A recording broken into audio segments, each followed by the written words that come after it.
जय हिंद एवरीवन। इस सेशन में हम बात करेंगे चीफ जस्टिस ऑफ इंडिया के बारे में। जैसे कि आप सभी ने न्यूज़ में या फिर करंट अफेयर या फिर कहीं लीगल तरीके से सुना होगा, अगर नहीं सुना तो हम आज आपको इस पे बता ही दे रहे हैं, चर्चा कर रहे हैं। जबकि हमारे जो है पुराने जो सीजीआई थे वो रहने वाले हैं, उनकी जगह पे नए सीजीआई होंगे जो कि BR गवई होंगे, जो कि उन्होंने बहुत ही महत्वपूर्ण फैसले अपने जीवन में लिए हैं, अपने कार्यकाल में लिए हैं। जो यूपी में जो है बुलडोजर एक्शन था, इन्हीं के द्वारा ही ये चीज़ें लिया गया है। और जो वहाँ पे जो मुआवजे की राशि जो है लगाई गई है प्रयागराज के PDA पे, जो प्रयागराज प्राधिकरण पे, जो कि घर गिराने में जो है उनका संलिप्तता थी और राज्य सरकार के द्वारा जो है उस पर किया गया था, तो उस पर जो है एक्शन लिया गया है जस्टिस BR गवई के द्वारा। तो वही जो है हमारे अब नए अभी वर्तमान में तो सीजीआई दूसरे कोई हैं। अभी वर्तमान में जो हैं उनका कार्यकाल ख़त्म होने वाला है, उनके स्थान पर नए सीजीआई आएंगे, तो वही हमारे BR गवई जी होंगे। वे सुप्रीम कोर्ट के पहले SC शेड्यूल कास्ट समुदाय से सीजीआई होंगे। उन्होंने यूपी में बुलडोजर एक्शन पर भी रोक लगाई थी। कुछ मेन की पॉइंट की बात करें तो जस्टिस BR गवई 14 मई 2025 को नए चीफ जस्टिस होंगे। गवई सुप्रीम कोर्ट के पहले SC समुदाय से सीजीआई होंगे। उन्होंने यूपी में बुलडोजर एक्शन पर भी रोक लगाई थी। इनका पूरा नाम जस्टिस भूषण रामकृष्ण गवई है। यूपी में बुलडोजर एक्शन पर रोक लगाने वाले जस्टिस भूषण रामकृष्ण गवई देश अगले जस्टिस होंगे अपने इंडिया के। वे मौजूदा सीजीआई जस्टिस संजीव खन्ना की जगह लेंगे और 14 मई 2025 को अपना कार्यभार संभालेंगे। जस्टिस गवई कार्यकाल 23 नवंबर 2025 तक रहेगा। सबसे खास बात, ऐसे समुदाय से आने वाले सुप्रीम कोर्ट के पहले सीजीआई होंगे। जस्टिस गवई को सोशल जस्टिस से जुड़े कई महत्वपूर्ण फैसले के लिए भी जाना जाता है।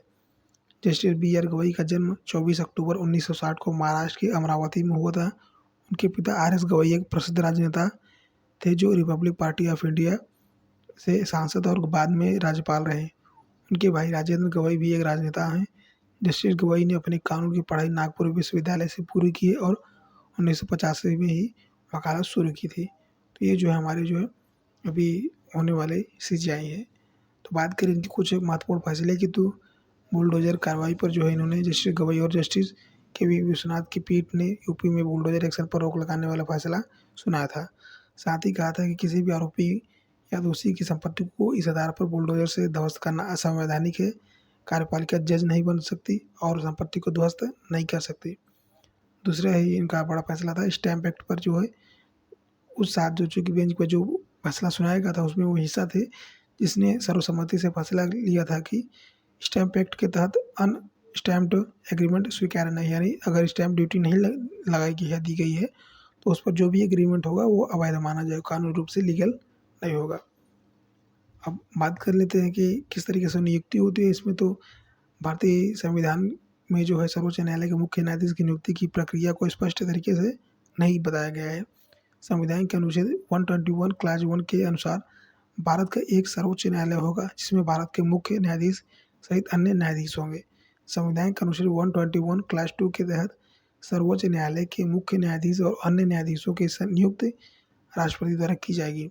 इसके लिए राष्ट्रपति सर्वोच्च न्यायालय और राज्य के उच्च राज्यपाल न्यायालयों के ऐसे न्यायाधीशों से परामर्श कर सकता है जिन राष्ट्रपति इस प्रयोजन के लिए आवश्यक समझे।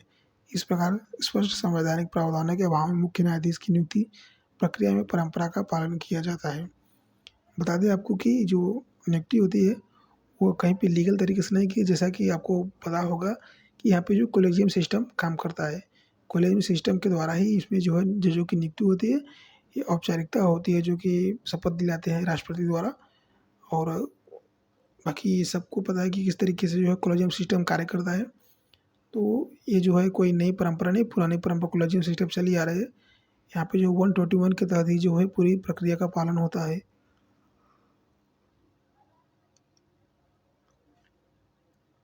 आई होप आप लोग सीजीआई से संबंधित जो उनको नई नियुक्ति है उनको जान पाएँ। जस्टिस बी आर गवई के बारे में।